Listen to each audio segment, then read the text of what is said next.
Hello there everyone, and welcome to this video on using the Vocoder device in Ableton Live. Before I get cracking live, I'm going to go over to a presentation that I've prepared. If you are in my Sound and Music Technology Year 2 class, Sound Synthesis, you will have access to this entire presentation. But I'm just going to use a couple of slides to briefly show graphically how a vocoder is working in a very basic sense. So a vocoder is a signal processor which is created using analog or digital electronics, or in software as we're using it today. And the key thing about a vocoder is, in bold at the bottom of this slide, it can continuously impose the spectrum of one sound upon the spectrum of another in real time. Okay, so a reminder that a sound spectrum is a representation of a sound which contains the amount of energy at each individual frequency. So this is a skeleton sound spectrum diagram with amplitude on the y-axis here and frequency on the x-axis. If I just flick down to this slide here, you can see an example frequency spectrum.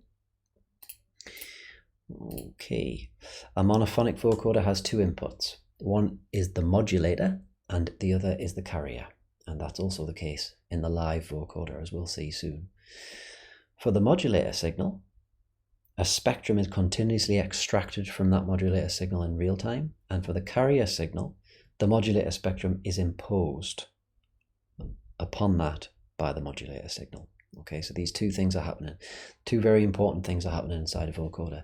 First is frequency analysis, where a frequency spectrum, for example, something like this, is analyzed. And then there is synthesis happening as well, where the frequency of the modulator is imposed upon the frequency of the carrier. Okay, so here's a basic diagram. We have a modulator input and we have a carrier input.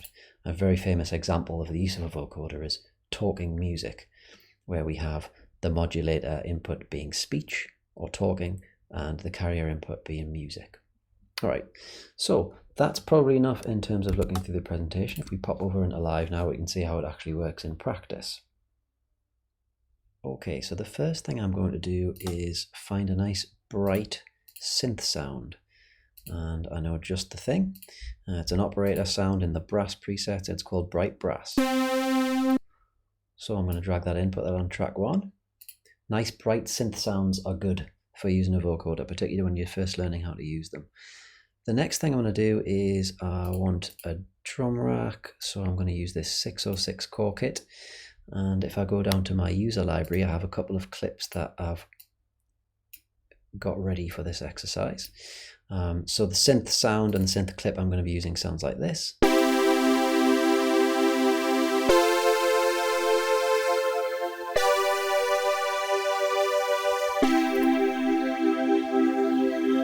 Okay, please forgive the simple 1-4-5-1 chord progression. And then the drum clip I'm going to be using sounds like this.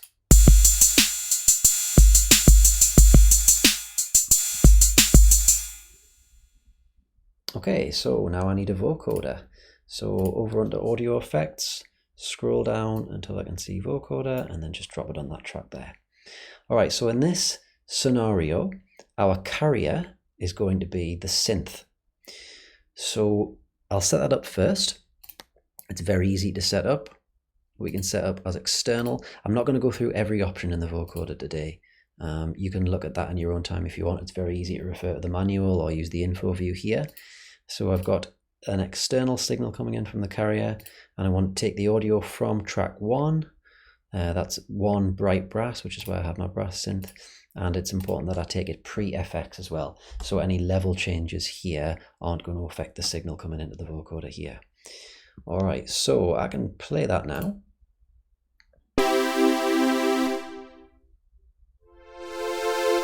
We can hear the synth if I fade it up on channel 1, but nothing happening on the vocoder. Although we can see the signal coming in here because it's set to pre-FX, which is quite handy. We can still see that even though this level is down, the level's still coming into the vocoder.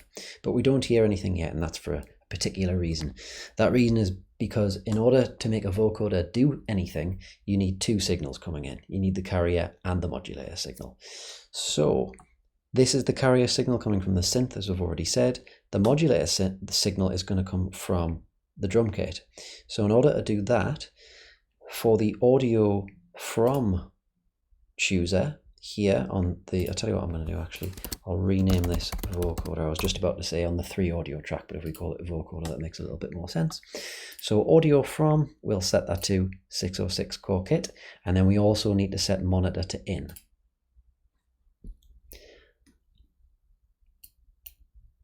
One thing I've forgotten to do is to set this to pre-FX.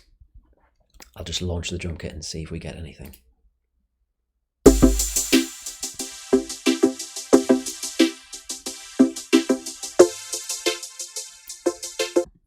There we go. So it's working.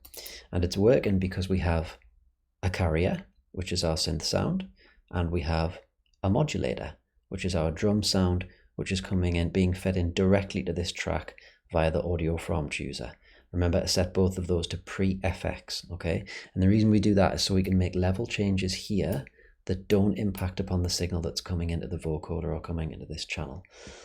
So what we can do is if I launch this again, we can mix in the drums.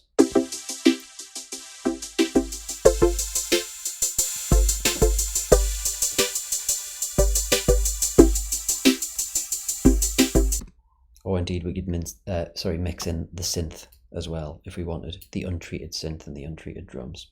Okay, moving on, looking at a few other options. I mentioned before about the amount of bands, so you can change the amount of bands between 4 and 40 in here. If I change to 4, you should hear that there is slightly less resolution.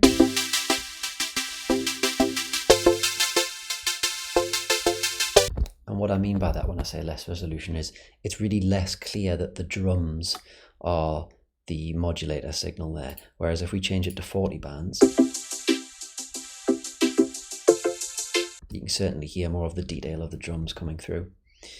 Another thing which will make it more possible to hear a little bit more detail is this enhance function. If you hover over the enhance function in the info view on the left, it says enabling this button normalizes the spectrum and dynamics of the carrier, resulting in a brighter sound. So let's hear the difference.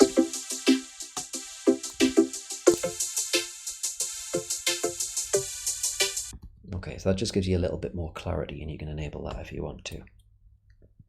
We've already talked about being able to mix in the untreated drums and the untreated synth sound if we want to. The next thing I want to do is I want to get a little bit of movement going on in this sound, a little bit of modulation. So for that, first of all, I'm going to use some LFOs, and then I'm going to use an envelope. Okay, to get some modulation set up then, I'm going to go and look for some LFOs. And the LFOs I want are Max Audio Effects, so they're in the Max for Live folder. And I'll drag one of these LFOs in here. So for this, what I want to do is I want to modulate this formant control on the vocoder. So before I've set up any modulation, I'll just alter that formant control so you can hear what it does.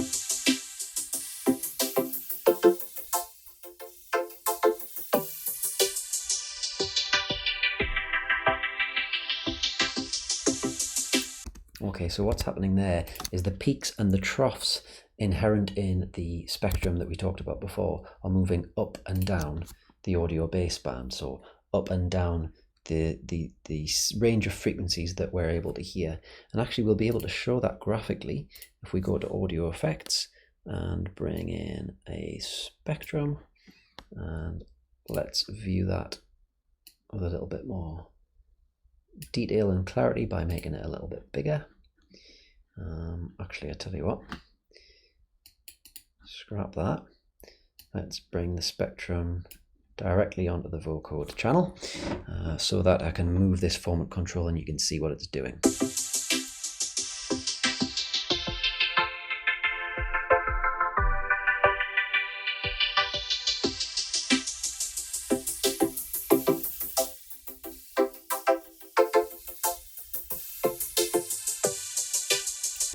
Okay, so hopefully you saw there that as I moved this formant control to the left, we had a lot more energy in the low part of the frequency spectrum here, and as I moved it to the right, we had a lot more energy in the high part of the frequency spectrum.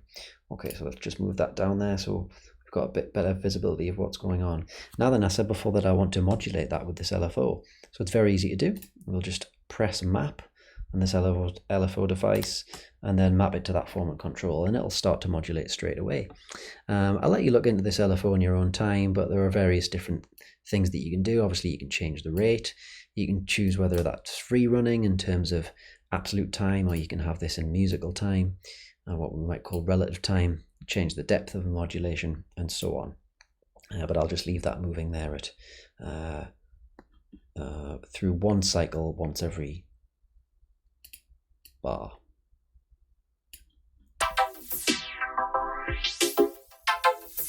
Okay, nice. So what I want to do next is I want to modulate the depth. Okay, now the depth control controls how far this control moves. If we have it up at 100%, it's going from minimum to maximum. Let's say if I change it to 50%, it's just going through half of its range. But I want that parameter to be modulated as well. So let's go back to Max for Live, bring in another LFO, just drop it in before here, and then I'm going to map this LFO to this depth control by pressing map and then mapping that to depth. And I would like that to be in absolute time, but moving a little bit more slowly than that. So let's hear the effect of that.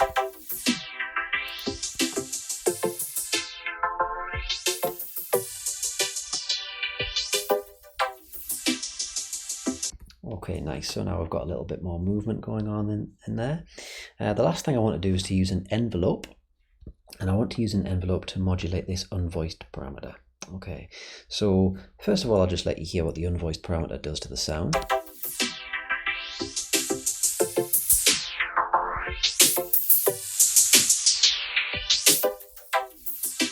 Okay, so essentially it just blends a little bit of white noise in, makes the whole sound a little bit brighter. And I do like that, but I want it to happen rhythmically rather than all at once. So in order to do that, I need an envelope. Now we don't have an envelope in the audio effects folder, but we do have one in the MIDI effects folder. So in the MIDI effects folder, I can drag this envelope over here. It is a MIDI effect, so it will only live on a MIDI channel, and I can rename this envelope. Okay, now in order to trigger the envelope, I want a MIDI clip with one note in there, and I'll just leave it as, what grid resolution am I on here? I'll just leave it at 16th notes for now, but I will have to come back and change that. Okay, now looking at the envelope, if I trigger it, what I'll do, I'll just turn this down so I can talk about the envelope without the music going over my speech. I'm triggering this envelope every time this MIDI note occurs, so that's once every bar. So if you look closely at the envelope here, you should be able to see a white dot, going through the various different stages of the ADSR envelope as this MIDI note's triggered. There it goes, and there it goes again. And there it goes again. Okay, now what I want to do is I want to map that envelope. So I'll press map, go back to the vocoder and map it to that unvoiced parameter there. Okay, now it's not really doing anything at the minute, so we'll have to go back to the envelope. Oops. I have a number of different settings in mind for this, but let's just first of all get this sustain right the way up, so which means that we don't really have any decay phase at all. We're going through about 700 milliseconds of attack time. I'll increase the release time as well. And I did mention before that I would need to come back and change the length of this. And that's because when the MIDI note on event happens, that's triggering the attack portion of the envelope. But the MIDI note off event, which occurs here, is triggering the release portion. So I'm just going to lengthen this MIDI note a bit and then go back and have a look at the envelope. And you see that now it's very gradually going through the attack, and then when the MIDI note off event occurs at the end of the MIDI note, it's triggering the release portion of that sound. So let's pop back to the vocoder and have a look. There we go. We can see the unvoiced parameter moving from minimum through its range once per bar. And if I put the metronome on, you'll be able to count along and see that.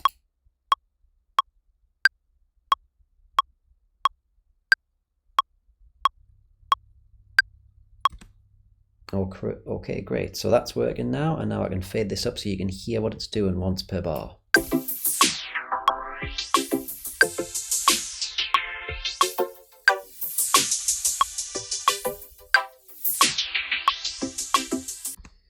Okay, and then last but not least, as I said before, we can fade in some untreated drums and even some untreated synth if we want.